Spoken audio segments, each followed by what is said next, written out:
İndi mən sizə göstərəcəm standart və standart plus siniflərin içərisini.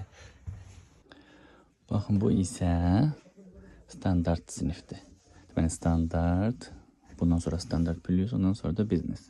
Azərbaycan Dəmir Yollarının indi isə sizin xahişinizlə bir daha gəlmişəm, qatarına binmişəm və digər sinifləri sizə göstərirəm. Həm qiymətlərə aid suallarınız, həm oradakı standart plus sinifinin necə göründüyünü bilmək üçün mənim bu videomu axıra qədər izləyin, məni follow eləyin və Azərbaycan Dəmir Yollarını da izləyin. Çünki orada bütün məlumatlar, bütün detallı informasiyalar orada paylaşılır. Standart sinifi isə belədir. Burada görürsünüz 4 nəfər belə yata bilir və hər yatağın özünün belə pərdəsi var. Pərdə çəkib özünüzün üçün eləyə bilirsiniz, özəlləşdirə bilirsiniz. Və həmçinin burada da belə yataq olur. Bu stol düşür aşağıya, tam yataq olur və burada da yataq görürsünüz. Yəni ümumi belə 6 nəfər yata bilir. Hər yatağın özünün pərdəsi olur, yalnız belə bağlanır. Amma ümumi orta açıq olur. Beləncə, baxın, birlikdə yata bilirsiniz. Bu da, yəni, bu birisi sinif. Siniflər belə ayarlanır. Deməli, standart, standart plus və biznes sinifi. Standart plus otağı, qatarın vaqonu belə olur.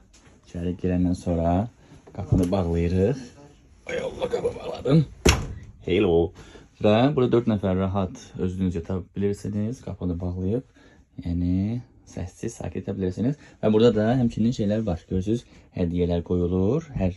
Və insanların adını göstərmək istəmirəm. Adlar yazılır. Belə adlar, hər oturacaq üçün ad. Yəni rezerv eləyiblər sanki belə bir şey. Çox belə şirin və kreativ. Gəlin içərini göstərək. Baxın, bura həmin o standart plus sinifidir. Belə olur. Gəlin, bu qutunca görə nə var? Açdıq.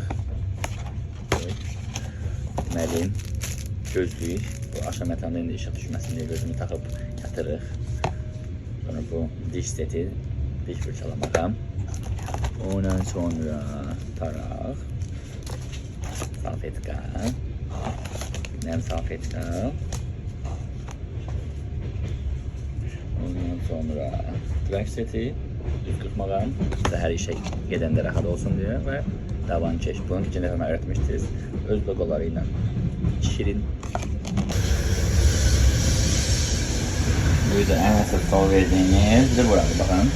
Tuvaleti, tertemiz, salfetkası, sabunu, daimi suyu ve gücüsü. Yedek gelip rahat oturabilirsiniz.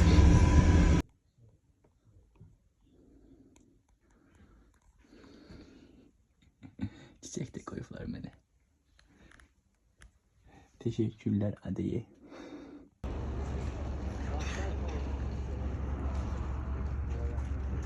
Was gibt's für Küsse?